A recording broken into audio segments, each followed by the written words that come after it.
यदि मेरे आवाज को सुनने वाले मेरे प्रियों के बीच में से कोई भी इस दुविधा में पड़े हुए हैं, इस संकट में पड़े हुए हैं, जो गलती मैंने नहीं किया, जो अन्याय मैंने नहीं किया, मेरे ऊपर थोपा जा रहा है, तो मेरे अजीजों में आज आपको इस हावेल के सामने रखकर आपको मैं सांत्वना देना चाहता हूं। बेशक इस दुनिया में आपका गवाही देने के लिए कोई भी ना रहे, परंतु ऊपर वाला जिंदा है, वो तुम्हारी गवाही अवश्य देगा। हालेलुया। हम रोते हैं, हम विलपते हैं, हमारी संकट कई बार हम दूसरों को बता नहीं पाते हैं, अंदर ही अंदर रोकर अपनी उस दुर्दशा को शायद खोजते हुए, शराबते हुए भी आप मसीह जीवन में आगे बढ़ते जाते होंगे। हालेलुया। कई बार हम मन में सोचता है, प्रभु मेरी नादानगी कब लोगों के सामने आएगा? आएगा, आएगा। बहन, तुम्हारी नादानी एक दिन सामने जरूर आएगा, क्योंकि वो परमेश्वर आज भी स्वर्ग में विराजमान है। हालेलुया। वो परमेश्वर अभी तक मरा नहीं है, वो गवाह आज तक खत्म नहीं हुआ। वो परमेश्वर आपकी जीवन की अंग संग रहता है, वो जरूर वो न्यायी है, अपने संतानों को वो सही वक्त न्याय जरूर दिलाएगा। Hallelujah. Thank you very much आपकी हार्दिक स्वागत के लिए। मैं परमेश्वर का धन्यवाद देता हूं कि आज की इस पवित्र दिन परमेश्वर की उपस्थिति में एक और बार हम मिलकर के परमेश्वर की उपासना करने का जो अवसर प्रभु ने हमें बख्शा है। प्रार्थना पूर्वक परमेश्वर की उपस्थिति में हम सब लोग बैठे। जैसा कि आपके पास्टर साहबान ने कहा, पता नहीं होता वो घड़ी जो आपके लिए होता है, इसलिए प्रार्थना के साथ, संपूर्ण समर्पण के साथ खुदा की उपस्थिति में आप ठहरे रहिए। आपके लिए तैयार किया हुआ परमेश्वर की आत्मा के सामने प्रार्थना कर कर जो संदेश प्रभु ने मेरे हाथ में आपके लिए दे रखा है, मैं उन संदेश की ओर आपका ध्यान को ले जाना चाहूंगा। हो सकता है कि हमारी ये मनन कुछ हफ्ते तक लगातार चलता रहेगा। हम आज इब्रानियों की पुस्तक के बीच में से एक शब्द को पढ़ेंगे। इब्रानियों की पुस्तक उसका 12वां अध्याय, उसकी पहली और दूसरी आयत को हम लोग आज पढ़कर इस मनन को हम आरंभ करें। इब्रानियों की पुस्तक अध्याय 12, पहली और दूसरी आयत आपकी स्क्रीन में है, जरूर आप उसको भी देख सकते हैं। मेहरबानी से कोई एक जन पढ़ लीजिए। इस कारण जबकि गवाहों का ऐसा बड़ा बादल हमको घेरे हुए है, तो आओ हर एक रोकने वाली वस्तु और उलझाने वाले पाप को दूर करके वह दौड़ जिसमें हमें दौड़ना है धीरज से दौड़ें, और विश्वास के कर्ता सिद्ध करने वाले यीशु की ओर ताकते रहें, जिससे कि उस आनंद के लिए जो उसके आगे धरा था, लज्जा की कुछ चिंता ना करके क्रूस का दुख सहा और सिंहासन पर परमेश्वर के दाहिनी ओर जा बैठा। बस गवाहों का एक बड़ा बादल हमें घेरा हुआ है, तो आओ हम हर एक रोकने वाली वस्तु और उलझाने वाले पाप को दूर करके उस दौड़ को धीरज के साथ दौड़े चले। गवाहों का एक बहुत बड़ी बादल हमारे इर्द गिर्द में घेरा हुआ है।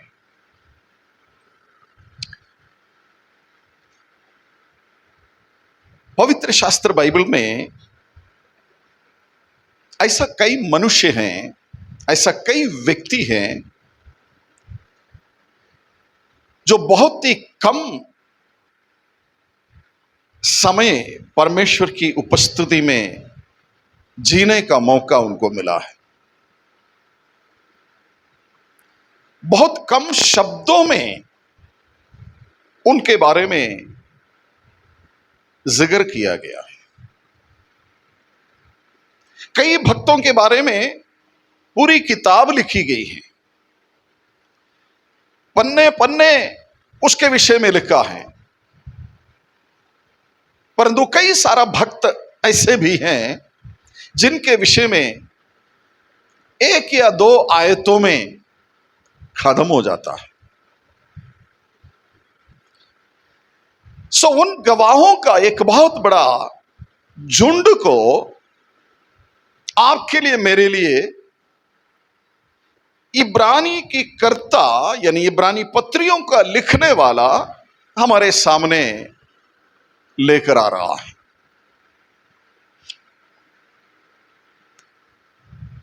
उन गवाह आपके लिए और मेरे लिए क्या संदेश देकर गया, आज भी वो गवाही जो हमसे बातें करता है वो क्या है, इसके बारे में थोड़ी बहुत जानकारियां हम लोग लेने की कोशिश करेंगे। सारी बातों पर विस्तार रूप में हम लोग चर्चा नहीं करेंगे। अगर ऐसा हो तो बहुत लंबा समय तक हमारी ये चर्चाएं जारी रहेगी। मुख्य बातें जो मेरी और आपकी आत्मिक जीवन की उन्नति के लिए, हमारी आत्मिक जीवन के अंदर ध्यान देने वाली कुछ बातों पर हम लोग मनन करने जा रहे हो। सो गवाहों का एक बहुत बड़ा बादल हमें घेरे हुए हैं।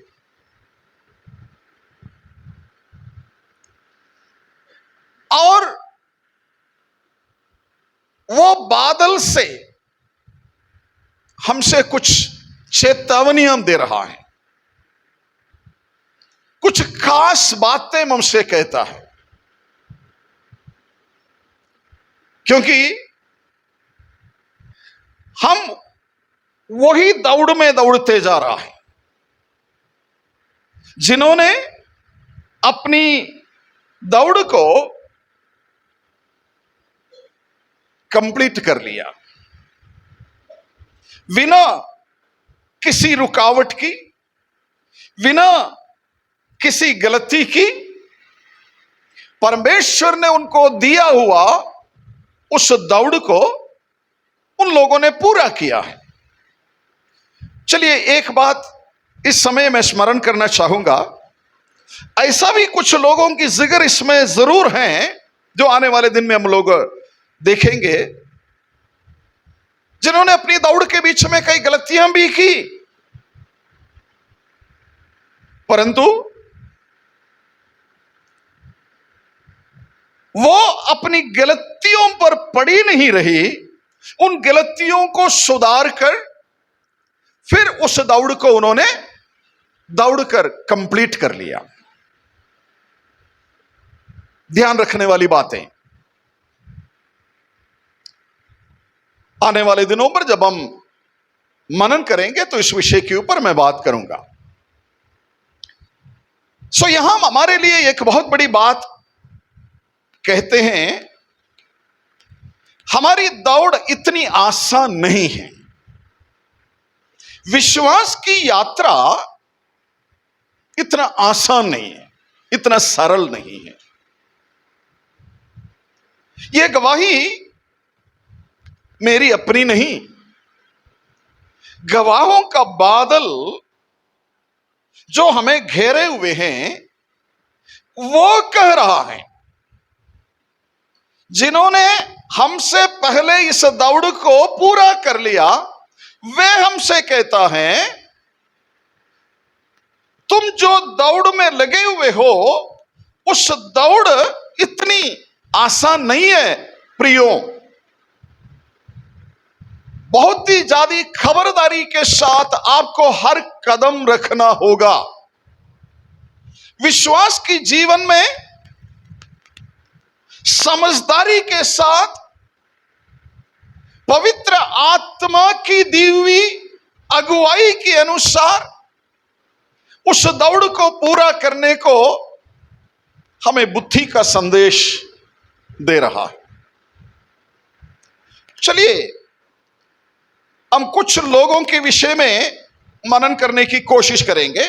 जैसा कि मैंने कहा, धीरे धीरे हम एक एक व्यक्ति के बारे में थोड़ी बहुत समझने की हम लोग कोशिश करेंगे।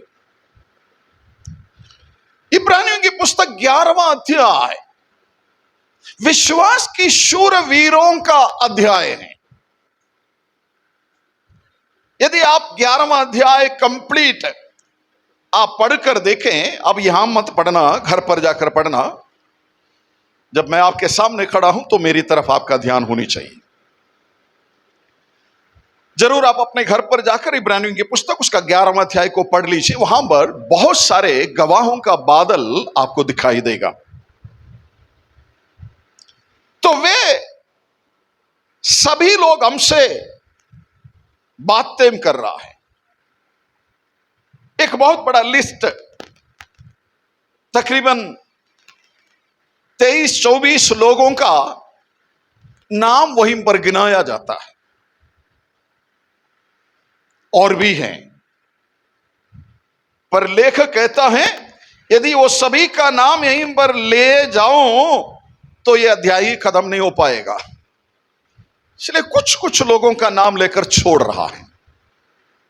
हावेल और हानोक, नूह, अब्राहम, सारा, इसहाक, यूसुफ, मूसा, यहोशू और वो राहाब जो वेश्या थी, उसका भी नाम इस लिस्ट में आ गया। चलिए हम बाद में सोचेंगे। तो ऐसा कई सारे लोगों को विश्वास की शूरवीर की कतार में लगा दिया। अब हम हमारी मनन की तरफ जाना है, ताकि हम लोग जल्दी जल्दी कुछ बातों को समझने की हम लोग प्रयास करेंगे। यदि मैं इतनी धीरे धीरे चले जाऊं तो कहीं नहीं पहुंचेगा, इसलिए हम लोग थोड़ा सा स्पीड पकड़ लेते हैं। ओके, सबसे पहले उस लिस्ट में हम लोगों को हाविल का नाम मिलता है। कहां आपको मिलेगा? आप एक दो शब्द को जरा पढ़कर हम लोग आगे बढ़ते हैं। आप इब्रानियों की पत्री उसका 11 का 4 पद को जरा पढ़ लीजिए। इब्रानी 11 का 4 प्लीज, जल्दी। विश्वास ही से हाबिल ने कैन से उत्तम बलिदान परमेश्वर के लिए चढ़ाया। यस। और उसी के द्वारा उसके धर्मी होने की गवाही भी दी गई, क्योंकि परमेश्वर ने उसकी भेंट के विषय में गवाही दी। ओके। और उसी के द्वारा वह मरने पर भी अब तक बातें करता है। अब तक वो बातें करते रहते हैं। एक और शब्द को भी पढ़े। हावेल की स्टार्टिंग जरा देख लेते हैं हम लोग। उत्पत्ति की पुस्तक उसका 4 अध्याय की 8वां शब्द की तरफ जरा जाइए। उत्पत्ति की पुस्तक उसका 4 का 8वां पद। तब कैन ने अपने भाई हाबिल से कुछ कहा, और जब वे मैदान में थे तब कैन ने अपने भाई हाबिल पर चढ़कर उसे घात किया। यस। तब यहोवा ने कैन से पूछा, तेरा भाई हाबिल कहाँ है? उसने कहा, मालूम नहीं। ओके, ध्यान दीजिए। क्या मैं अपने भाई का रखवाला हूं? उसने कहा, तूने क्या किया? तेरे भाई का लहू भूमि पर से मेरी ओर चिल्लाकर मेरी दुहाई दे रहा है।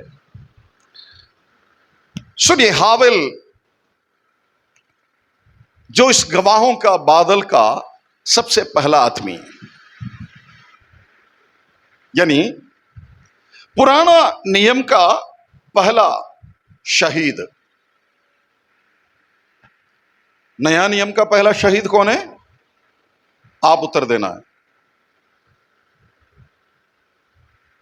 बहनें, भाई हैं, पुराना नियम का पहला शहीद हावेल है। नया नियम का पहला शहीद स्तेफनोस, स्टीफन। कौन है? हेलो, नया नियम कहां से शुरू होता है? चलिए छोड़िए, समय बहुत आगे निकल जाएगा। आमीन। सो नया नियम की पहला शहीद कौन है?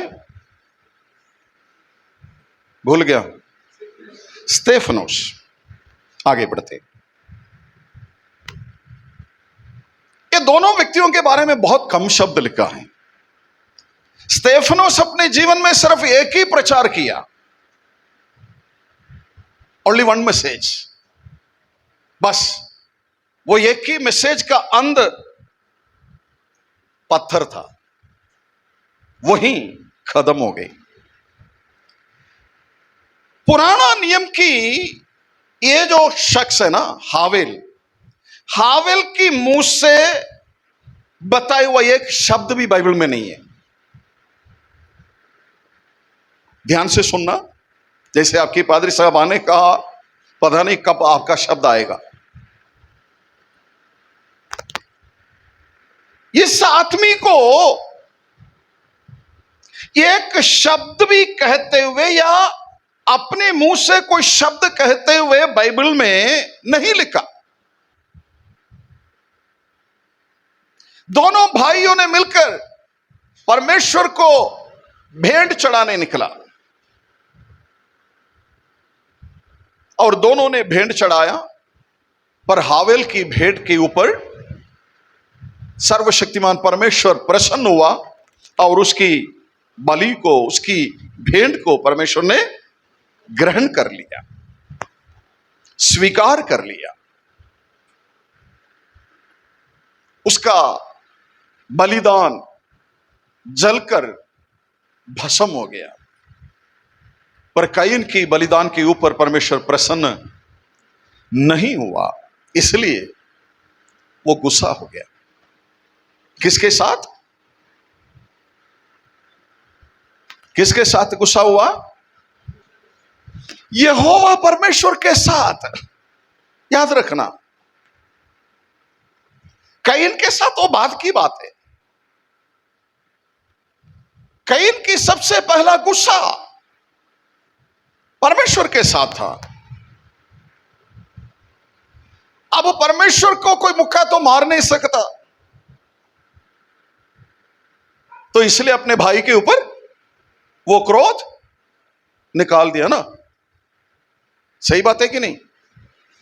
कई बार पापा मम्मी आपस में लड़ाई झगड़े होते हैं, मुक्का किसको पड़ता है? बच्चों को पड़ता है ना? बच्चों को पड़ता है। दोनों करते होते हैं ना। पति को तो कर ही नहीं सकता, क्या करिए हैं? विश्वासी होने के नाते पति ने अपनी गुस्सा दबा दिया, जब बच्चे को मिला तो दे दिया दो। काइन ने भी यही गलती किया। काइन का भी गलती यहीं पर ही है। उसकी गुस्सा था परमेश्वर के संग, परंतु उसने अपनी गलती अपने भाई के साथ निकालने को अपने मन में टाल लिया था। सुनिए, जब दोनों ने बलिदान चढ़ाने निकला, काइन की बलि के ऊपर परमेश्वर प्रसन्न नहीं हुआ, हावेल की बलि को परमेश्वर ने प्रसन्न कर दिया। हो सकता है भाई दोनों के बीच में बातें हो गई होगी, जरूर। वो सारी बातें बाइबल के अंदर जिक्र नहीं किया गया।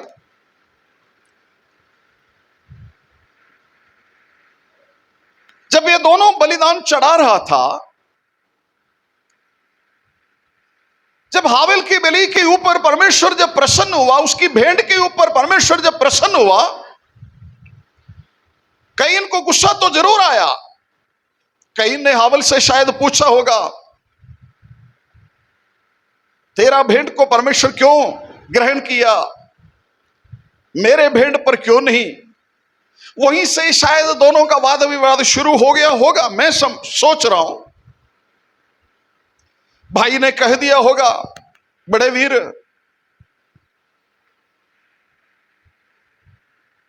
देखो हमने अपनी पापा मम्मी जिवें परमेश्वर के सामने भेंट करते देखा, मैं तो वही तरीका अपनाया।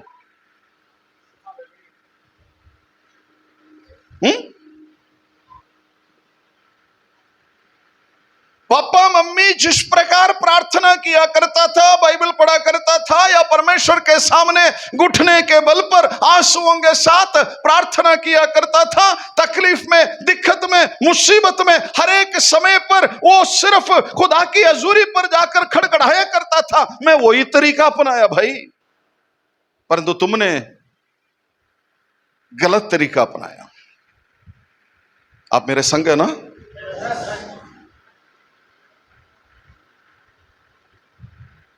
शायद दोनों के बीच में यह वार्तालाप जरूर हो गया होगा, परंतु काइन ये सारी बातों को अपने मन में ही दबा दिया। घर पर आकर शायद पापा मम्मी से लड़ा नहीं होगा, बात नहीं की होगी, पर गुस्सा जो था उसने अपने अंदर दबाकर अपने भाई से पलटा लेने की पूरी इरादा बना दिया था। सुनिए, जब सांसारिक जीवन में, हमारे आत्मिक जीवन में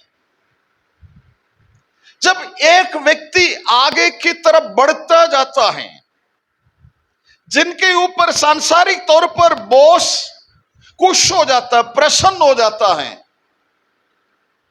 तो बाकी लोगों को थोड़ा बहुत चिड़चिड़ापन हो जाता है। ये तो सांसारिक तौर पर होता है। मैं पूछ रहा हूं, क्या आत्मिक मंडली में भी ऐसा चिड़चिड़ाप होती है? हमारी कलीसिया के अंदर भी यदि कोई आत्मिक तौर पर एक कदम हमसे थोड़ा आगे बढ़ गया, या मेरे से भी ज्यादा पास्टर जी फलाना से काम ले रहा है, हर बातें मुझको सुना रहा, बता रहा है, क्या हमारे मन में उस भाई के प्रति कभी चिड़चिड़ाहट होती है? सोच लीजिए। ये बाहर बोलने वाली बात नहीं, अगर है तो बोलना, मैं मौका दूंगा कब बोलने का। अभी मत बोलिए। Praise the Lord. हो जाता, इंसानियत है ना?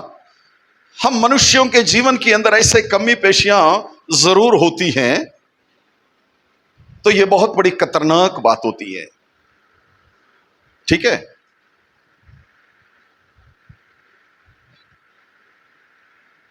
तो समझ लीजिए, जब आपकी तरक्की की तरफ देख कर यदि कोई भी व्यक्ति अपनी मनी मन गुस्सा को दबा देता है, वो इंसान से सावधान रहने की आवश्यकता है। घर परिवारों में भी, पति पत्नी के बीच में भी बेशक किसी प्रकार की कोई भी मनमुटाव हो गया, तो मैं पतियों से भी पत्नियों से भी कहना चाहता हूं, मन में मत रख रखिए,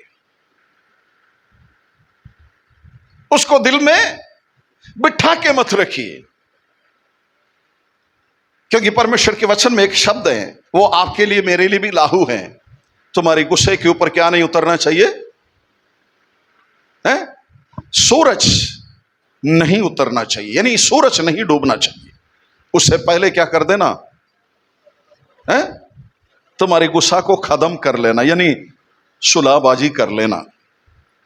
ये संसार के इंसान के लिए नहीं बोला, किसके लिए बोला है?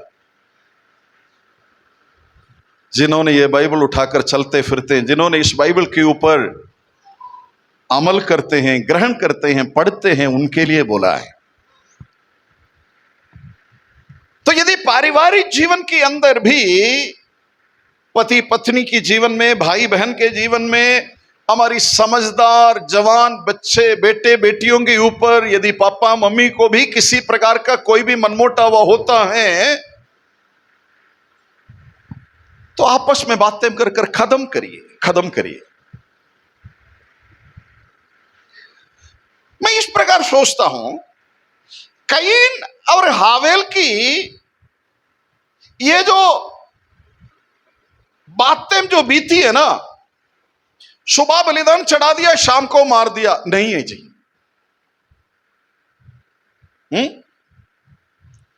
ऐसा नहीं हो सकता।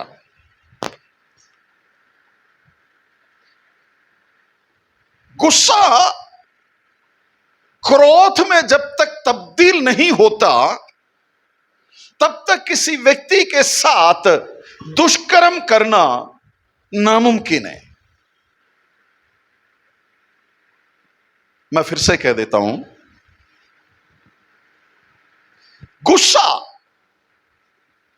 सुबह की हुई गुस्सा, शाम को की हुई गुस्सा, और उस गुस्से के ऊपर सूरज डूब जाता है, एक रात बढ़ जाती है, दिन बीत जाती है, ऐसा कई बार जब रूटीन हो जाती है ना, तो आपने मन के अंदर किसी के प्रति जो मनमुटाव बनाया, किसी के प्रति कोई वैर विरोध की भावना आप अपने मन में बना दिया था, वो धीरे धीरे क्रोध में तब्दील हो जाती है।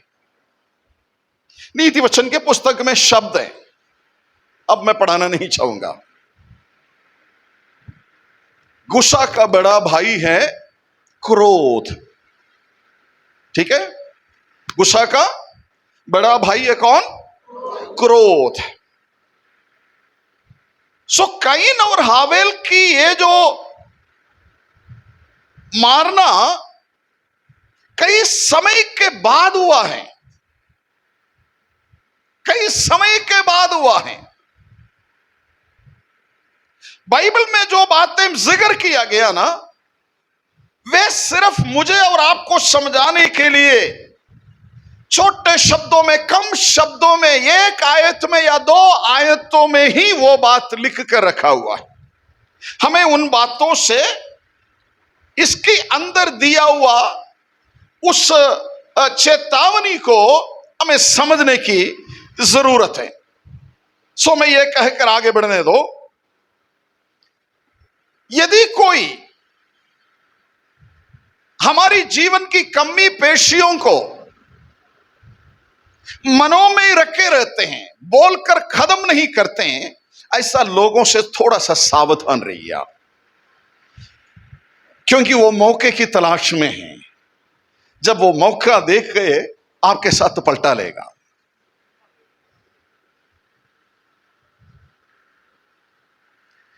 यह हम शब्द में लिखा है, हम उत्पत्ति की पुस्तक में पढ़ लिया, कैन अपने भाई हावेल को इतनी प्यार से बुलाया, बड़ी चिकनी चुपड़ी बातें कहकर, मिठे मिठे बातें कहकर अपने भाई को साथ लेकर मैदान में चला गया, खेत में चला गया। वहां पहुंचकर जो घटना बीती है, आसमान के नीचे कोई गवाह है नहीं। ध्यान से सुनना, यदि हावेल को लगता कि मेरा भाई मेरे से अन्याय करेगा, मुझ पर चढ़ाई करेगा या मुझे मार देगा, अगर ऐसा कोई संदेह उसको पहले ही होता तो शायद वो नहीं जाता। परंतु भाई को इसके विषय में कोई संदेह ही नहीं था अपने बड़े भाई के ऊपर, क्योंकि इतनी प्यार से अपने भाई को साथ लेकर उस खेत में गया या मैदान में गया, वहां अपने भाई से चढ़ाई कर कर उसको खत्म कर दिया। मैंने एक शब्द कहा, ये भाई भाई के बीच में जो बातें हुई है ना, उसके बीच में सिवाय ऊपर वाले की और कोई गवाह? हेलो, सिवाय ऊपर वाले की कोई गवाह है ही नहीं।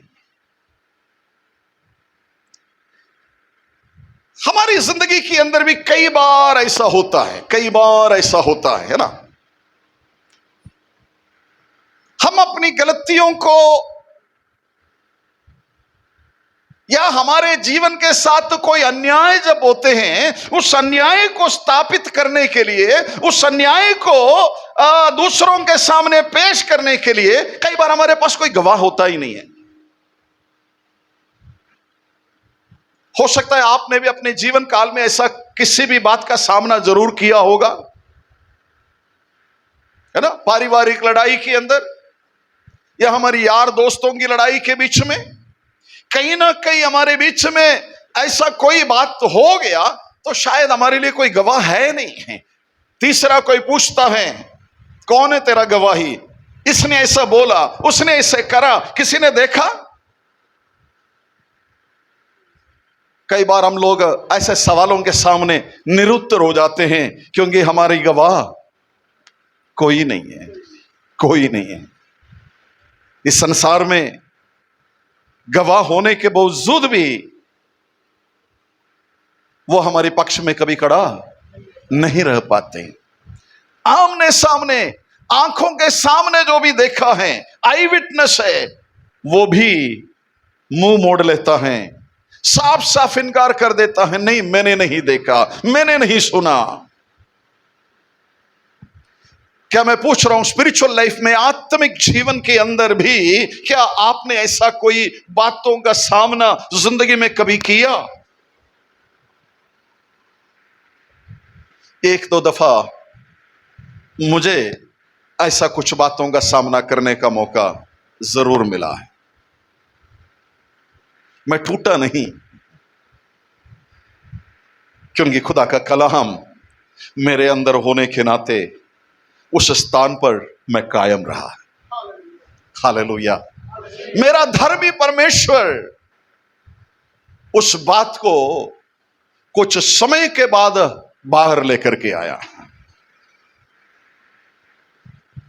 यदि मेरे आवाज को सुनने वाले मेरे प्रियों के बीच में से कोई भी इस दुविधा में पड़े हुए हैं, इस संकट में पड़े हुए हैं, जो गलती मैंने नहीं किया, जो अन्याय मैंने नहीं किया, मेरे ऊपर थोपा जा रहा है, तो मेरे अजीजों में आज आपको इस हावेल के सामने रखकर आपको मैं सांत्वना देना चाहता हूं। बेशक इस दुनिया में आपका गवाही देने के लिए कोई भी ना रहे, परंतु ऊपर वाला जिंदा है, वो तुम्हारी गवाही अवश्य देगा। हालेलुया। हम रोते हैं, हम विलपते हैं, हमारी संकट कई बार हम दूसरों को बता नहीं पाते हैं, अंदर ही अंदर रोकर अपनी उस दुर्दशा को शायद खोजते हुए, शराबते हुए भी आप मसीह जीवन में आगे बढ़ते जाते होंगे। हालेलुया। कई बार हम मन में सोचता है प्रभु मेरी नादानगी कब लोगों के सामने आएगा, आएगा, आएगा। बहन तुम्हारी नादानी एक दिन सामने जरूर आएगा क्योंकि वो परमेश्वर आज भी स्वर्ग में विराजमान है। हालेलुया। वो परमेश्वर अभी तक मरा नहीं है, वो गवाह आज तक खत्म नहीं हुआ। वो परमेश्वर आपकी जीवन की अंग संग रहता है, वो जरूर वो न्यायी है, अपने संतानों को वो सही वक्त न्याय जरूर दिलाएगा। हालेलुया। आइए हम इब्रानियों की पत्री में आइए, इब्रानियों की पत्री में आइए।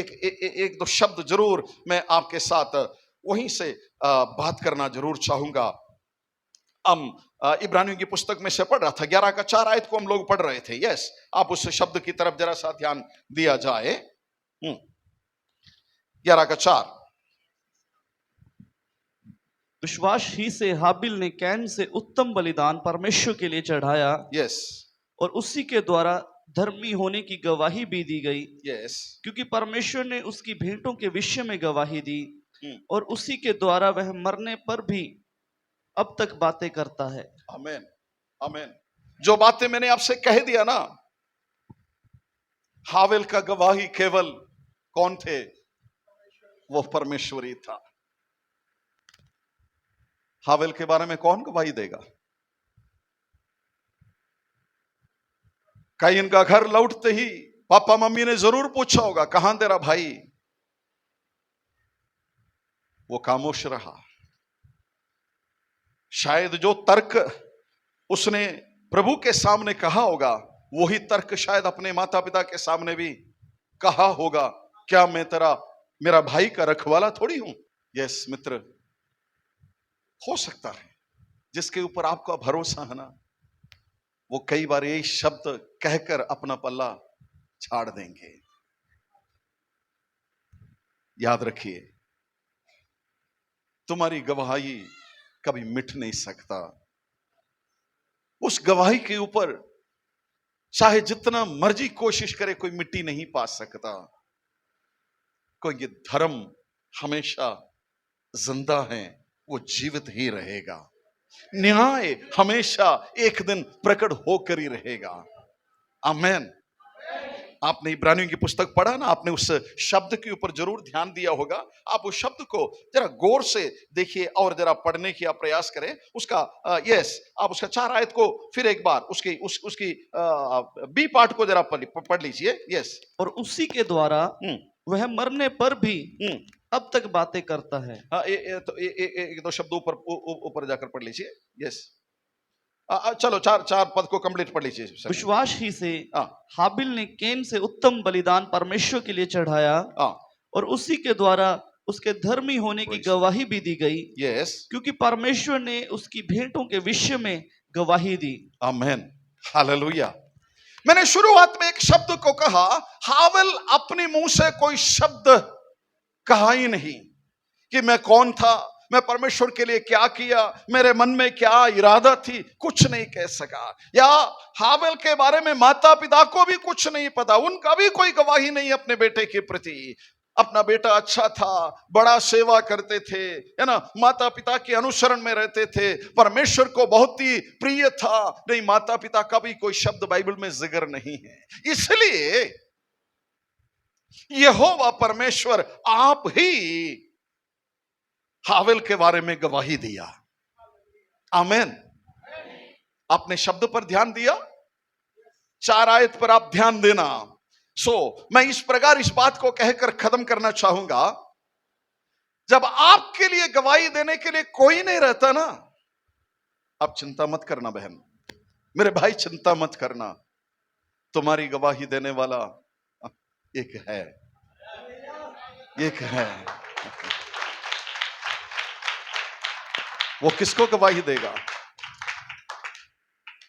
है? आत्मा, आत्मा के साथ गवाही देता है। आत्मा, आत्मा के साथ गवाही देता है ना। मैं इस बात को इस प्रकार आपको समझाना कोशिश करता हूं। कई बार कई लोग हमसे कई समय तक बड़ा खुंदक रहते हैं ना, बोलते नहीं, उदाप क्या बोलते हैं, उनका मनमोटावा बहुत ज्यादा है ना, आपसे खुश नहीं है, प्रसन्न नहीं है, आपसे बात नहीं करते। कई बार अगर बात कर लिया तो भी मुंह परे करके बात करते हैं, सही आपको जवाब नहीं देते हैं, क्योंकि उसके मन में क्या बैठ गया, उसके मन में क्या है कि आपके प्रति रंजिश है, आपके प्रति कुछ गुस्सा है। परंतु आप कौन है? आप बेगुनाह हैं, आप बेगुनाह हैं, परंतु आपकी बेगुनाह को आप स्थापित नहीं कर पा रहे। आमीन। जो शब्द मैंने कहा ना, आत्मा, आत्मा के साथ गवाही देता है, ऐसा लोगों के साथ कई बार यहोवा परमेश्वर आप ही बात करता है कि वो व्यक्ति कल तक हमसे बात करने के लिए तैयार नहीं था, कल तक मुंह परे करके चले जाते थे, आज आपके सामने आकर आपको सलाम कहते हैं, आपको हाथ मिलाते हैं, आपसे कहते हैं बहना मुझे क्षमा कर लेना, भाई मुझे क्षमा कर लेना, बीते दिन मैंने आपके साथ जो भी बर्ताव किया है आप मुझे माफ कर दीजिए। ये परिवर्तन कहां से हुआ? मेरी बात समझ में आ रही है आपको? हालेलुया। मैंने इसलिए कहा आप इस बात पर चिंता ना करें। यदि कोई आपसे बात नहीं कर पा रहे हैं, यदि आप अपनी सच्चाई को उजागर नहीं कर पा रहे, आपकी गलती को आप दूसरों को समझा नहीं पा रहा हूं, डोंट वरी, एक दिन परमेश्वर ने ठहराया, वो आपके लिए उत्तम दिन होगा, वो आपके लिए अच्छा दिन होगा, वो दिन आपके लिए प्रशंसा का दिन होगा। Hallelujah, hallelujah. Oh, Praise the Lord, praise the Lord, hallelujah। माता पिता ने सोचा होगा मेरे बेटे को किसी जानवर ने खा लिया होगा, है ना। जैसे याकूब को भाई लोगों ने आकर, अपने बच्चों ने आकर समझाने की कोशिश किया यूसुफ के विषय में, उसी तरह शायद माता पिता ने सोचा होगा मेरे बेटे के साथ कोई अन्याय होगा, कोई जानवर उसको खा लिया होगा, पता नहीं क्या हो गया।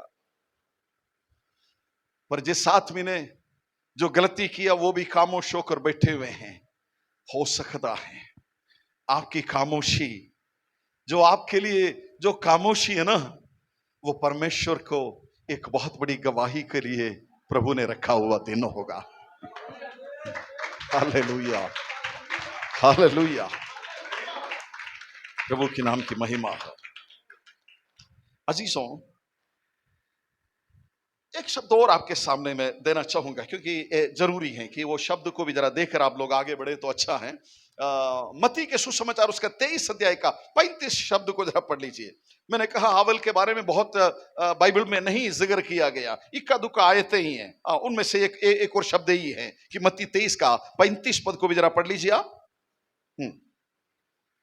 जिससे धर्मी हाबिल से लेकर हाँ, बरेक्याह के पुत्र जकर्याह तक, जिसे तुमने मंदिर और वेदी के बीच में मार डाला था, यस, जितने धर्मियों का लहू पृथ्वी पर बहाया गया, यस, वह सब तुम्हारे सिर पर पड़ेगा। ओके, तो यहीं पर एक बात और स्पष्ट हो रहा है।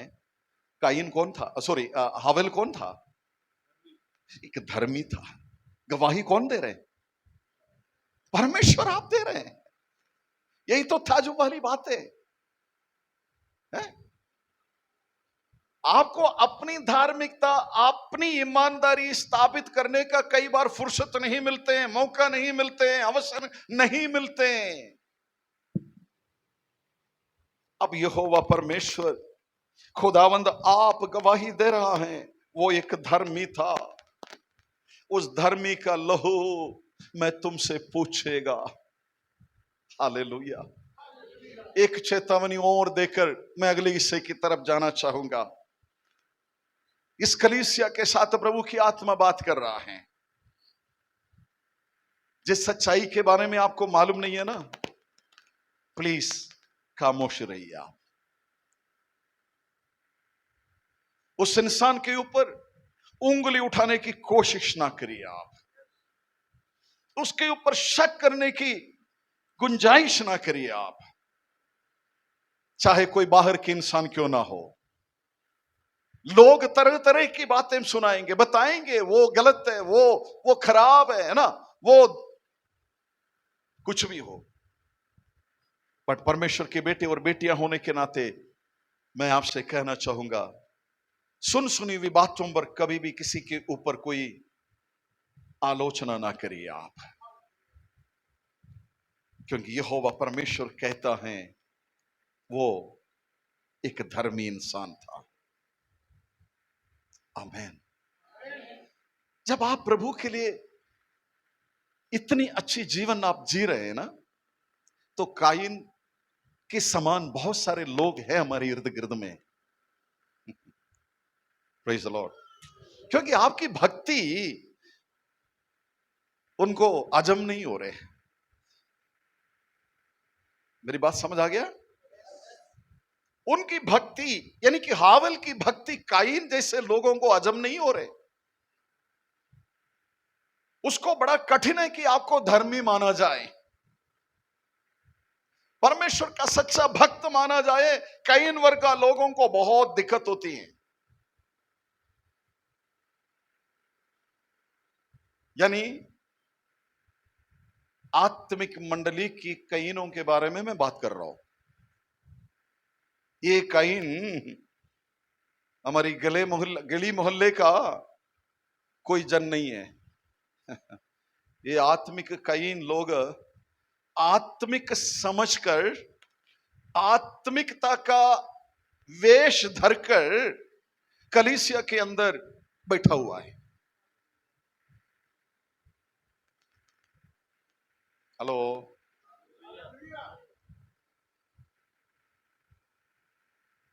परमेश्वर जब हमसे वचन से बात करता है ना, तो हम स्वयं इस बात को समझने की कोशिश करिए। काइन वाला कोई आदत मुझ में तो नहीं है, है?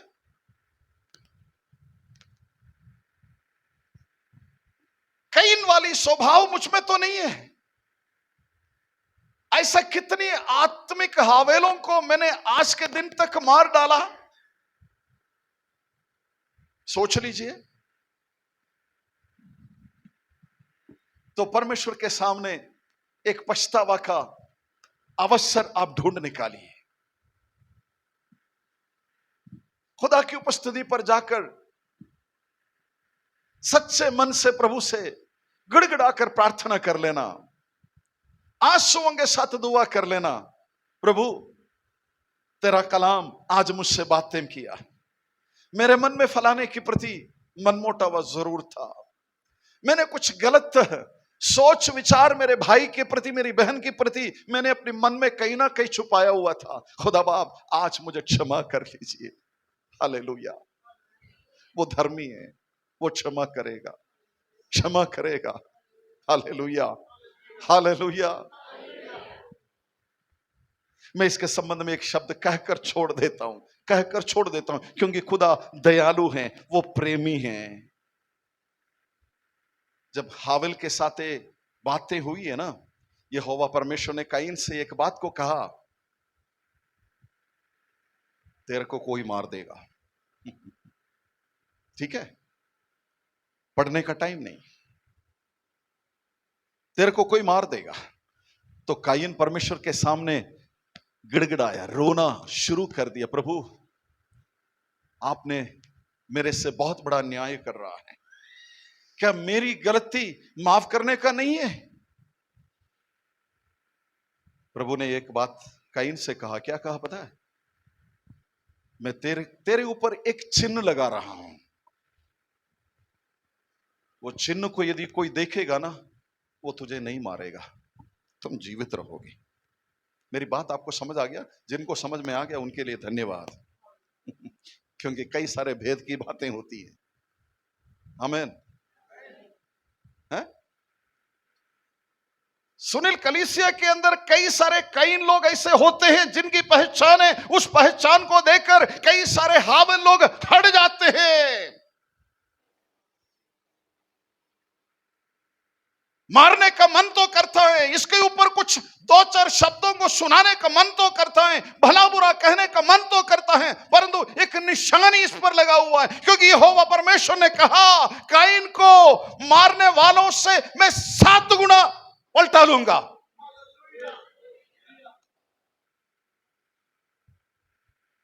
कोई समझ आ रहा है? यदि काइन वाली आदतें लेकर कलीसिया के अंदर कोई बैठा हुआ था, पछतावा का मौका अभी भी है। Hallelujah, hallelujah. मैं नहीं चाहता हमारी कलीसिया के अंदर काइन वाली स्वभाव वाले कोई हमारे बीच में लुक कर बैठे, वेश धर कर बैठे। नहीं, हमें काइन वाली स्वभाव वाला नहीं चाहिए। गवाहों का एक बहुत बड़ा बादल हमें घेरा हुआ है, वो हमसे बातें कर ही रहा है। हालेलुया। मैं अगले हिस्से की ओर जाना चाहूंगा। प्लीज हम लोग मिलकर आगे बढ़ते हैं। आइए हम लोग वापस इब्रानियों की पत्री में ही वापस चलते हैं। ओके, उसके 4 पद को एक और बार पढ़ेंगे। ही से हाबिल ने कैन से उत्तम बलिदान परमेश्वर के लिए चढ़ाया। यस। और उसी के द्वारा उसके धर्मी होने की गवाही भी दी गई। यस। क्योंकि परमेश्वर ने उसकी भेंटों के विषय में गवाही दी, और उसी के द्वारा वह मरने पर भी अब तक बातें करता है। Okay, okay. सो मैं इस बात को यीशु मसीह की उस बलिदान की तरफ ले जाना चाहता हूं। उससे पहले आप निर्गमन की पुस्तक की तरफ जाइए। निर्गमन की पुस्तक के बीच में से एक शब्द को हम लोग पढ़ेंगे। निर्गमन की पुस्तक उसका 12 अध्याय का 13 शब्द की तरफ जरा ध्यान दीजिए। निर्गमन 12 का 13 आयत। यस। और जिन घरों में तुम रहोगे उन पर वह लहू तुम्हारे लिए चिन्ह ठहरेगा। यस। अर्थात मैं उस लहू को देखकर तुमको छोड़ जाऊंगा, और जब मैं मिस्र देश के लोगों को मारूंगा तब वह विपत्ति तुम पर ना पड़ेगी और तुम नष्ट ना होगे। ओके, सो हावेल की लाइफ जो है यीशु मसीह की जीवन के साथ तुलना कर लेते हैं या उसके साथ मेल खाता है। पुराना नियम के समय में हर एक वस्तु लहू के द्वारा शुद्ध किया जाता था या लहू के द्वारा उसका छुटकारा हो जाते थे। लहू बहाए बिना कोई छुटकारा नहीं होता था। सो हावेल की खून, जो हावेल की रक्त आज भी इस धरती से चिल्ला उठा रहा है धर्मियों के प्रति। जो धर्मी हैं, जो अन्याय से मारे गए हैं, आज भी उस लहू की बूंदे स्वर्ग की परमेश्वर की ओर देकर दुहाई दे रहा है। परंतु वो दुहाई या वो लहू की जो बूंदे हावेल की शरीर में से जो इस धरती पर गिरा, वो किसी व्यक्ति का उद्धार नहीं कर सका। ध्यान से सुनना। सो यहां पर शब्द कह रहा है, आइए वापस हम लोग इब्रानी की पुस्तक में वापस आ जाइए। 9 का 4 शब्द हमने पढ़ा है, 9 का 22 पद को भी जरा पढ़े। इब्रानी 9 का 4 और 22 से दोनों शब्द को बराबर पढ़ लीजिए। 4 पढ़ लीजिए, उसके बाद में उसका 22 पद को भी जरा पढ़ लीजिए।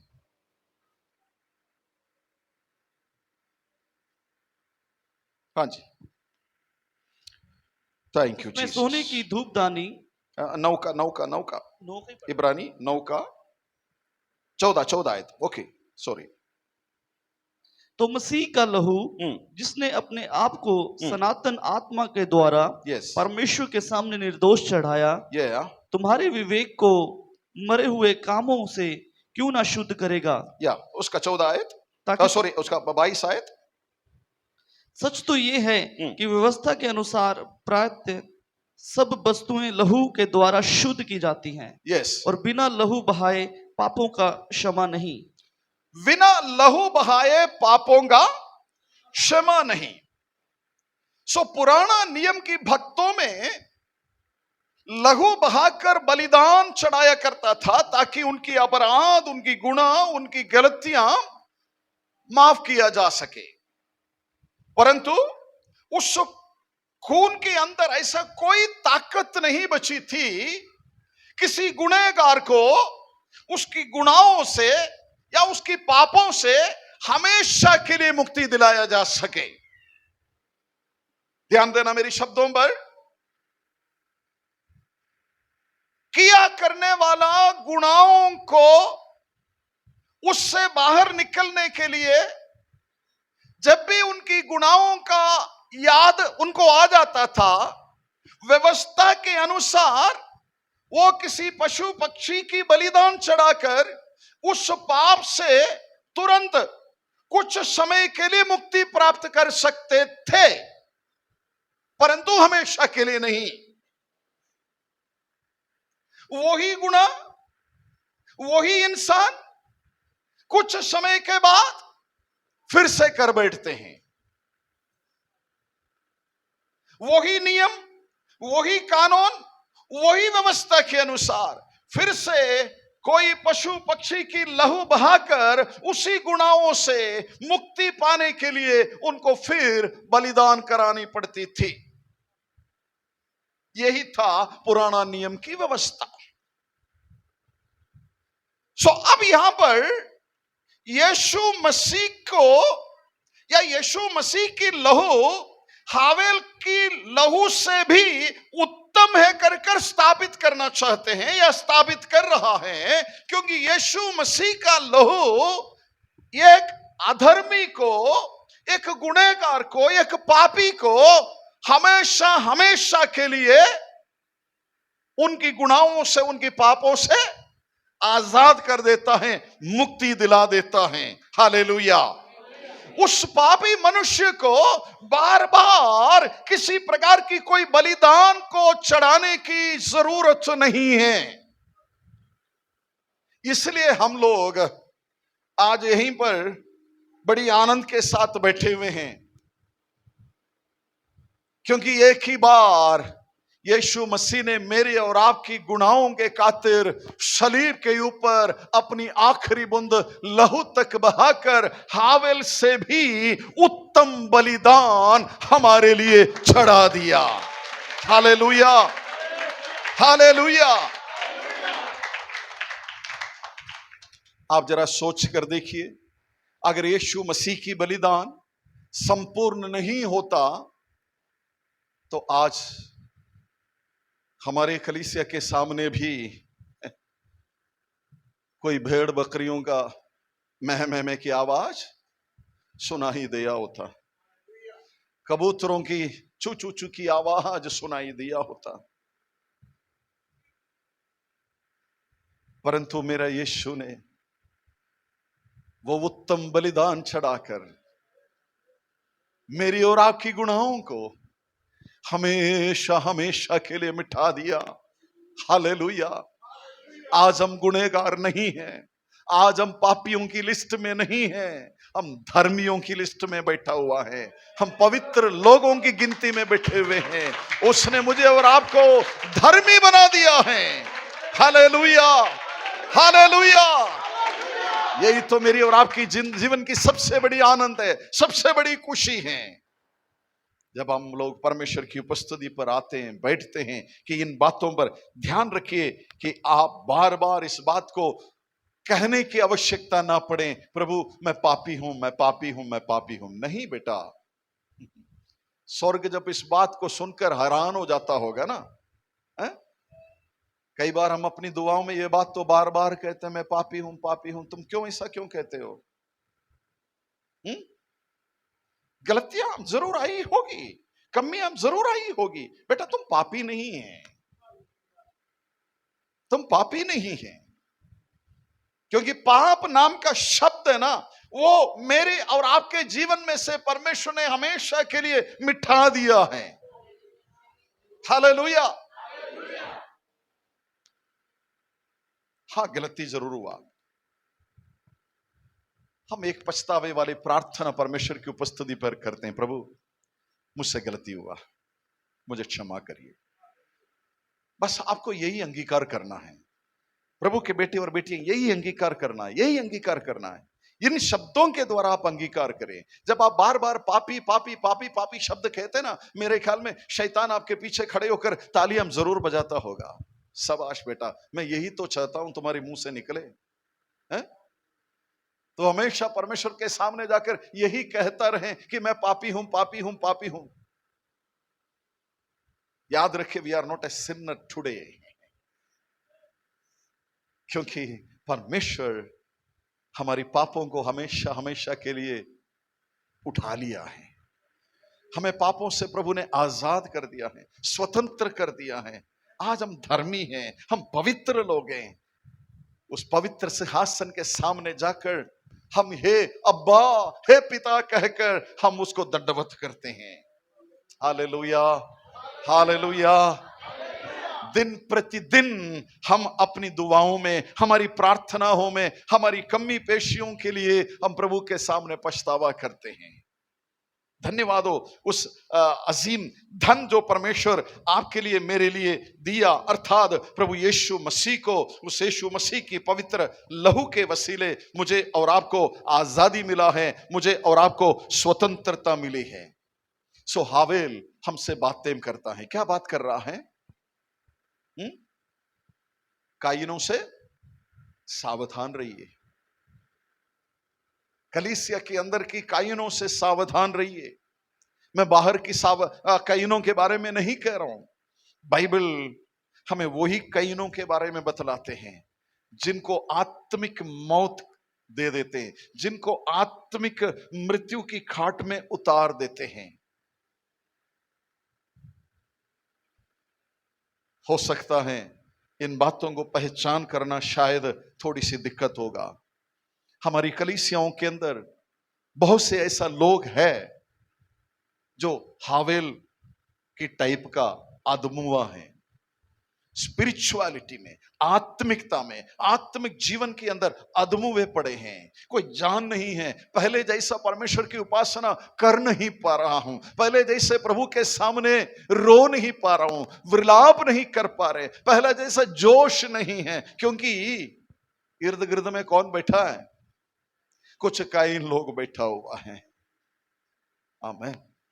आपको पहचानना होगा, आपको बचना होगा उन कायिनों की मिठे मिठे शब्द जदों बाहर निकलता ना, जांचो परखो। ठीक है ना? आत्मिक तौर पर मेरी बातों को समझने की कोशिश करिए। हो सकता है आपसे भी आत्मिकता में सीनियर जरूर हो सकता है, परंतु कायिन वाली आदतें अभी भी उन्हीं में हैं। बड़े भाई छोटे को यदि फंसा दिया है, तो आत्मिक मंडली में भी ऐसा कायिन लोग जरूर हैं, क्योंकि छोटे के उन्नति को बर्दाश्त नहीं कर पाते, नहीं कर पाते। इसलिए कलीसिया के अंदर प्रत्येक व्यक्ति को आत्माओं को परखने का वरदान की जरूरत होती है। आमीन। यह सिर्फ पास्टर के लिए नहीं है, हैं? पास्टर आत्माओं को परखा जाए, हां हम जरूर परखते हैं। तुम्हारी चाल चलन को देखकर, तुम्हारी बात करने का स्टाइल देखकर, तुम्हारी उठने बैठने का वो तरीका देखकर हम कई बार समझ लेते हैं आप कितनी क्या बोलते हैं, आत्मिक है। यस, जब आत्मिकता के अंदर, जब आपके भाई या बहन कहने वाला कोई जब आपसे बातें करता है, उस बातों के अंदर कौन सी चालूपन छिपा हुआ है, क्या उसका जांच कभी आपने किया है? सो गवाहों का एक बहुत बड़ा बादल हमें घेरा हुआ है। नंबर 1 में हावेल हमसे बातें करता है, कायिनों से सावधान रहो। Hallelujah, hallelujah. आइए नेक्स्ट, दूसरी व्यक्ति के बारे में भी 2-4 बातों को स्टार्ट तो कर ही लेता हूं, परंतु खत्म नहीं हो पाएगा, नेक्स्ट टाइम हम लोग कंटिन्यूस करेंगे। ओके, दूसरा व्यक्ति कौन है? हम दूसरा व्यक्ति के बारे में पढ़ते हैं, हानोक। हम इब्रानियों की पुस्तक उसका 11 अध्याय का 5वां पद को जरा पढ़ लीजिए। विश्वास ही से यस, हनोक उठा लिया गया यस, कि मृत्यु को ना देखे, यस, और उसका पता नहीं मिला, क्योंकि परमेश्वर ने उसे उठा लिया था, और उसके उठाए जाने से पहले उसकी ये गवाही दी गई थी कि उसने परमेश्वर को प्रसन्न किया है। यस, गवाहों की बादल में से दूसरा एक और व्यक्ति जिनकी गवाही आपके लिए मेरे लिए बहुत ही जरूरी है, उसका नाम है हानोक। हानोक, हानोक शब्द का मतलब परमेश्वर के लिए समर्पित, परमेश्वर के लिए सौंपा हुआ। हावेल शब्द का अर्थ मैं नहीं बता पाया। हावेल शब्द का अर्थ है श्वास, परमेश्वर का जीवन, है ना? परमेश्वर का जीवन, परमेश्वर का श्वास। यहां पर हानोक परमेश्वर के लिए समर्पित किया हुआ एक समर्पित व्यक्ति, उनके बारे में हमने 11वें अध्याय की 5वीं और 6 शब्दों पर हम उस बात को पढ़ लिया है। एक और बार उसका 5वां शब्द को जरा सा पढ़ेंगे, या ध्यान रखिए। विश्वास ही से हनोक उठा लिया गया, हानोक उठा लिया गया कि मृत्यु को ना देखे, उसने मृत्यु को नहीं देखा, और उसका पता नहीं मिला। बाद में उसको ढूंढने पर भी किसी को कोई अता पता नहीं मिला, क्योंकि परमेश्वर ने उसे उठा लिया क्योंकि था, परमेश्वर ने उसको उठा लिया था। और उसके उठाए जाने से पहले, उसको उठा लिया जाने से पहले उसकी ये गवाही दी गई थी, उसकी ये गवाही उसकी इर्द गिर्द में दी गई कि उसने परमेश्वर को प्रसन्न किया है, कि उसने अपनी जीवन काल में परमेश्वर को प्रसन्न किया। सो आत्मिक जीवन के अंदर यह गवाही पेश हो चुकी थी कि वो परमेश्वर को प्रसन्न किया करता था। चलिए हम उत्पत्ति की पुस्तक की तरफ जाएं। इस आदमी के बारे में वहां हम क्या कहते हैं, 5वां अध्याय उसका 21 पद से लेकर उसकी 24 आयत तक जरा हम लोग देखेंगे, प्रयास करेंगे। यस, उत्पत्ति 5 का 21 पद से लेकर के उसकी 24वीं आयत तक जरा पढ़ेंगे। जब हनोक 65 वर्ष का हुआ, हाँ, तब उससे मतुशलह का जन्म हुआ। मतुशलह के जन्म के पश्चात हनोक 300 वर्ष तक परमेश्वर के साथ साथ चलता रहा। यस, और उसके और भी बेटे बेटियां उत्पन्न हुई। इस प्रकार हनोक की कुल आयु 365 वर्ष की हुई। हनोक परमेश्वर के साथ साथ चलता था, फिर वह लोप हो गया क्योंकि परमेश्वर ने उसे उठा लिया। यस, देखिए हनोक, जिसके विषय में भी पवित्र शास्त्र बाइबल में बहुत कम लिखा है, बहुत ज्यादा शब्दों को आपको नहीं मिलेगा, बहुत कम हनोक के बारे में भी मिलता है। ओके, हनोक, हमने उसकी 11वीं अध्याय इब्रानियों की पुस्तक में पढ़ा। उसकी उठा लिया जाने से पहले एक गवाही उसने छोड़ दिया था। क्या था वो गवाही? उसने परमेश्वर को प्रसन्न किया। कौन बात कर रहा है? कौन बात कर रहा है? आप मेरे साथ रहना, बोलिए, मेरे सवाल का जवाब ही दीजिए। कौन हमसे बात कर रहा है? हैं? गया सब कुछ।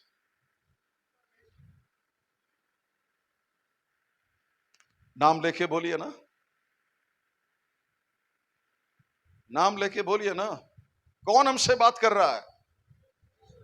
हावेल हमसे बात किया, अब कौन बात कर रहा है? हनोक हमसे बात कर रहा है। कहां से बात कर रहे हैं? गवाहों की भीड़ में से बात कर रहा है। ओके, ये बात को ध्यान में रखना। गवाहों की भीड़ में से एक एक बंदा निकलकर हमसे बात कर रहा है।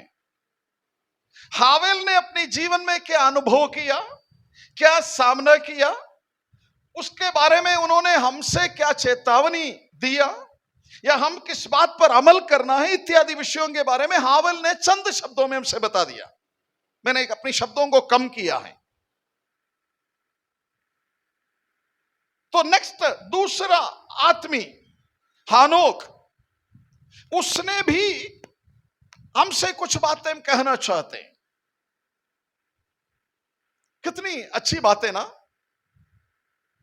यदि हमसे पहले जिन्होंने अपना दौड़ को बखूबी निभा दिया, पूरा कर लिया, अगर वो कुछ चेतावनी हमें दे ही जा रहा है तो कितनी बड़ी बात है, ताकि उन गड्ढों से, उन खाइयों से हम लोग बचकर अपनी दौड़ को हम पूरा कर सकें। इतनी सारी चेतावनी हम हमारे सामने होने के बावजूद भी हम बार बार वही खाई में जाकर गिरते हैं, हम वही गड्ढे में जाकर गिरते हैं, हम वही चिकड़ में से होकर निकलना हम कोशिश करते हैं।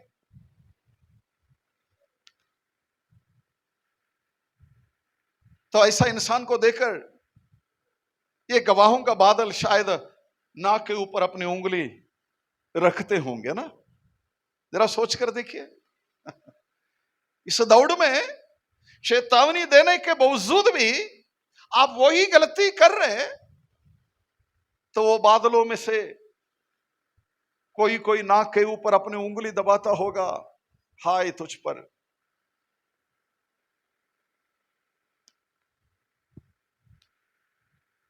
हम उन्हीं के बीच नहीं होना चाहिए। हम कोरिन्थियों की पुस्तक में आएंगे, कोरिन्थियों की पत्री में भी इसके बारे में बहुत कुछ लिखा हुआ है। चेतावनियों को याद रखिए।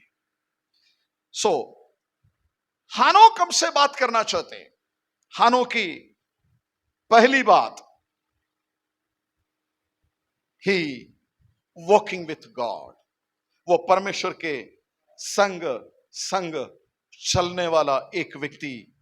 5वां अध्याय 24 आयत में हमने पढ़ लिया, उत्पत्ति 5 का 24 आयत में पढ़ लिया। ठीक है, अब स्क्रीन में तो नहीं पढ़े? यस, पढ़े तो पढ़ लीजिए एक और बार उस शब्द को, 5 की 24 आयत उत्पत्ति। पढ़ लीजिए, कोई भी पढ़ लीजिए अगर आपको निकाल कर रखे हुए। और हनोक परमेश्वर के साथ साथ चलता था। हानोक परमेश्वर के साथ साथ चलता था, फिर वह लोप हो गया। देखिए, हानोक परमेश्वर के साथ साथ चलता था। परमेश्वर के साथ साथ चलने में आपका रुकावट क्या है? सुनिए, ध्यान से सुनिए। बोर हो गए, थक गए हैं? सो यदि हानोक ये सवाल हमसे पूछ ले, भाई मैंने 300 साल तक परमेश्वर के संग बिना किसी गलती, बिना किसी शिकायत मैंने दौड़ता रहा, चलता रहा। वहीं पर शब्द लिखा है, मेथूशले के बाद, यानी जब हानोक 65 साल का था, वो मेथूशले को जन्म दिया। उसके बाद 300 वर्ष तक वो परमेश्वर के संग चलता रहा। शब्द में लिखते हैं, उनको और भी बेटे और बेटियां थी। यानी परमेश्वर के अंग संग चलने के लिए परिवार क्या हमारे लिए रुकावट है?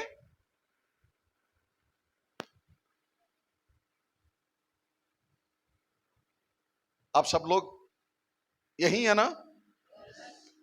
आमेन। कई लोगों की आत्मिक जीवन की बढ़ोतरी का रुकावट है, या परमेश्वर के संग चलने में, आत्मिक जीवन को तरक्की में लाने में रुकावट कई बार अपना खानदान, अपना परिवार है। हम किसके ऊपर इल्जाम लगाते हैं? हमारी स्पिरिचुअल लाइफ में जब कोई कमी जब आ जाती है, हमारी आत्मिक जीवन के अंदर जब कोई गिरावट जब आती है, तो हम किसको इल्जाम लगाते हैं, या किसके ऊपर हम इशारा करते हैं, किसको हम दोषी मानते हैं?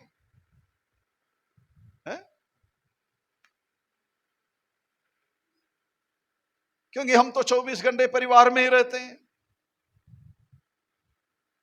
हम परिवार की किसी ना किसी व्यक्ति की तरफ हम इशारा करते हैं, पति पत्नी की तरफ, पति की तरफ। अगर जवान बेटे और बेटियां हैं तो कई बार माता पिता की तरफ, और पापा मम्मी कई बार बच्चों की तरफ, क्योंकि बच्चों का चाल चलन सही ना होने के कारण, गवाही सही ना होने के कारण हमारी आत्मिक जीवन के अंदर ठेस पहुंचता है।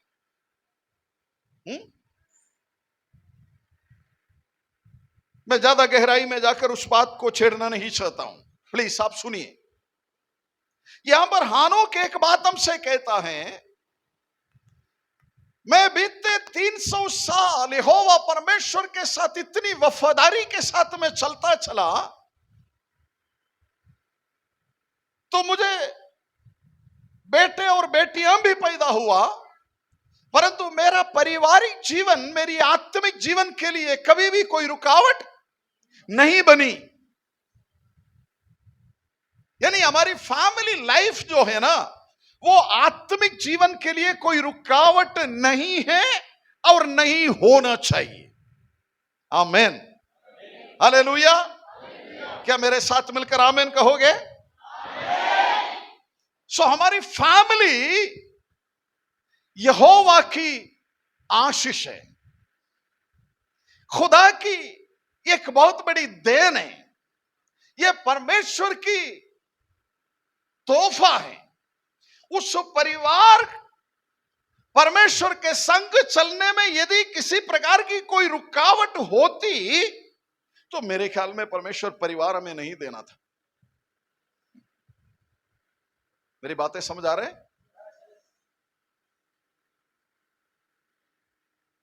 अब मुझे और आपको समझना है, परमेश्वर की ओर से दिया हुआ ये रिश्ता, पति पत्नी की रिश्ता, ये जो फैमिली का जो रिश्ता खुदा की ओर से दिया है, तो मैं अपनी पारिवारिक जीवन के साथ परमेश्वर को कैसे प्रसन्न करेंगे, परमेश्वर को कैसे खुश रखेंगे। तो परमेश्वर को खुश रखने में मेरे परिवार यदि कोई रुकावट है या मेरी परिवार के अंदर ऐसा कोई रुकावट है, तो उस रुकावट को दूर करने का जिम्मेवारी हमारा है, पति का है, पत्नी का है, समझदार बच्चों का है। आमीन, हालेलुया। यानी हानो कम से गवाही दे रहा है, मेरा खानदानी लाइफ, मेरी पारिवारिक जीवन, हमारी मियां बीबी की जीवन परमेश्वर की सन्मुख या खुदा को प्रसन्न करने में किसी प्रकार की कोई रुकावट नहीं था। क्या हम लोग भी इस बात को आज परमेश्वर की उपस्थिति में मानेंगे? आज एक फैसला लेके जाना, यहां से एक डिसीजन लेकर जाना है। प्रभु, आपने मुझे दिया हुआ मेरा पत्नी, मेरा पति, मेरा बच्चा, मेरी आत्मिक जीवन की बढ़ोतरी के लिए कोई रुकावट नहीं है। Yes, hallelujah. आज मन से प्रार्थना करिए। ये है मेरी घरवाली, प्रभु आपकी दिया हुआ एक अनमोल तोहफा है, वो मेरी जीवन साथी है, वो कभी भी मेरी आत्मिक जीवन के लिए एक रुकावट नहीं हो सकती। हर पत्नियों, आपको भी यही दुआ करना है, जीवन साथी की तौर पर दिया हुआ मेरी आत्मिक जीवन के लिए कोई रुकावट नहीं है। हालेलुया। यदि स्पिरिचुअल लाइफ में आप दोनों को कहीं ना कहीं कोई ना कोई उल्ट पुल्ट बातें आपको नजर आ रहा है, तो आप दोनों बैठिए और बातें करिए ना, परमेश्वर के सामने हाथों पर हाथ मिलाकर दोनों प्रार्थना करिए, अपनी कमी पेशी को आपस में बताइए, सुधारिए। क्या हम परमेश्वर की उपस्थिति में एक प्रसन्नता, एक जीवन, परमेश्वर को खुश रखने वाली एक जिंदगी क्या हम जी सकते हैं?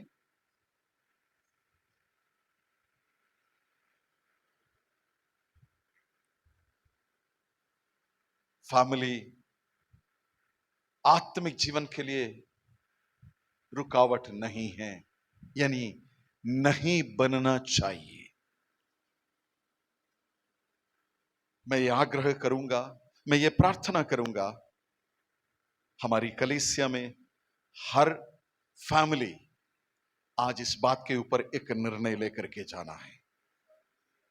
आप समझ लीजिए, यदि आपकी फैमिली लाइफ के अंदर आप एक दूसरे के साथ सहमत नहीं है, तो आपका ये कलीसिया में आना, ये स्पिरिचुअल लाइफ केवल नाटक ही रहेगा। यस,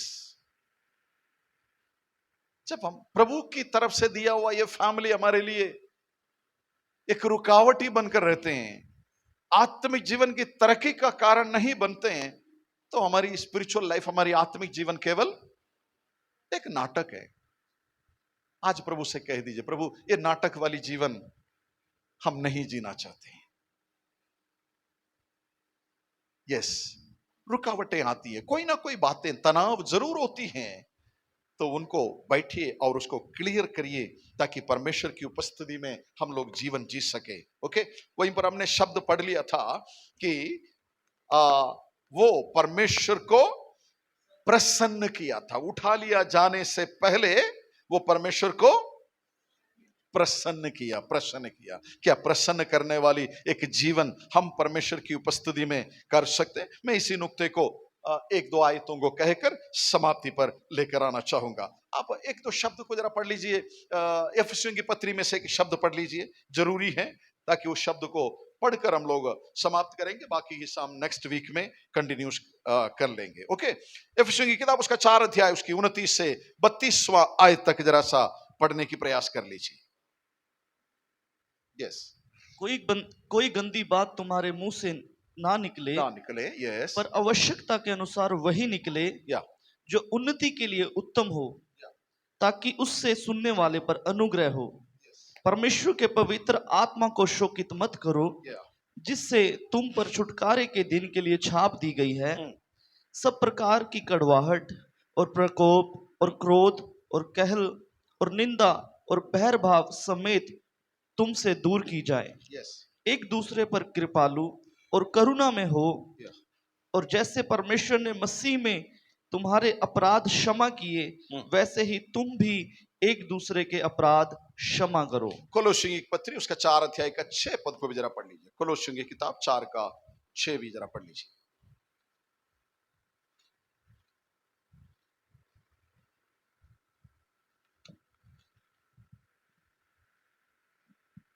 तुम्हारा वचन सदा अनुग्रह सहित और सोलोना हो, यस। कि तुम्हें हर एक मनुष्य को उचित रीति से उत्तर देना आ जाए। यस। आपने शब्दों को ध्यान से सुन लिया है। तुम्हारे मुंह से कोई गंदी बातें ना निकले, गुस्सा दिलाने वाले हैं? दूसरों को चिड़चिड़ापन देने वाली कोई भी बातें हमारे लिए शोभा नहीं देते। तो ये फैमिली के लिए लिखा है, परिवार के लिए लिखा है। हानो के साथ मैं शब्द को कोट कर रहा हूं। हानो के कहती हैं, प्रभु के साथ चलने में हमारी बातों में कभी कोई गलती हुआ नहीं, हमारी बातचीत में परमेश्वर को कभी भी कोई संकट नहीं हुआ, या परमेश्वर हमारी बातों से कभी अप्रसन्न नहीं हुआ। कोलोसी 4 की 6 में हमने पढ़ लिया, तुम्हारी बातें सदा सलोनी हो, नमकीन हो, है ना। क्या हम लोग अपनी पारिवारिक जीवन के अंदर हानों की गवाही जरूर अपने जीवन के साथ ले सकते हैं? हानू कहता है, मैंने 300 वर्ष तक मेरा परमेश्वर का साथ चलता रहा। एक अच्छी गवाही, जिस मोहल्ले में मैं रहा करता था, जिस शहर में मैं रहा करता था, जिस कस्बे में मैं रहा करता था, जो यार मित्रों के बीच में मैं रहा करता था, ये मैंने एक अच्छी गवाही मैंने उनके सामने रख छोड़ा है। Praise the Lord. आखिरी चैलेंज मैं आपके सामने रख देता हूं। मसीह परिवारों, आप जिस गली मोहल्ले में रहते हैं, क्या आपकी गली मोहल्ले वाले एक दिन ये गवाही आपके लिए दे पाएगा? मसीह को मानने वाला एक परिवार हमारी गली में रहता था या रहते हैं। हमने कभी भी उन परिवार के बीच में से कोई ऊंची आवाज में कहते हुए हमने सुना नहीं है। उस परिवार में मैंने कभी कोई लड़ाई झगड़ा नहीं देखा है। उस परिवार में कोई अनुचित चाल चलन हम लोग नहीं देखा। क्या हमारी मोहल्ले वाला कभी ये गवाही दे पाएगा? आज परमेश्वर के सामने हम अपने आप को समर्पण करें और प्रार्थना करें। Praise the Lord. गवाहों का एक बहुत बड़ा बादल हमें घेरा हुआ है। हर एक रोकने वाली पाप और उलझाने वाली बातों से अपने आप को बचाना आपका मेरा कर्तव्य है। Praise the Lord. ये चेतावनी आज आपके लिए, मेरे लिए, हमारी आत्मिक जीवन की उन्नति का कारण बनने के लिए परमेश्वर सहायता करें। इन वचनों के वसीले प्रभु आप सबों को आशीषित करें। Thank you.